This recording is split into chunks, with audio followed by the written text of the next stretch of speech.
Yeah, for secondary packaging, we as Sidel, of course, have also some solutions for that. And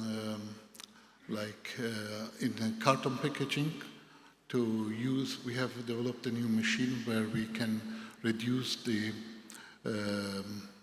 carton material up to 20%, and this gives a real saving for the customers. And also,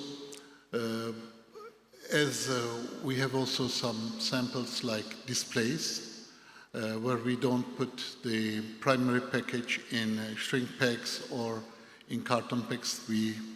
Our customers can put them in the supermarkets on pallets directly, which saves a lot of packaging material. And we continue on that. Of course, also with labels, we started to reduce or to remove the labels with nice bottle shapes, giving the bottles nice shapes and so on, with, how should I say it, without labels to print it directly on it.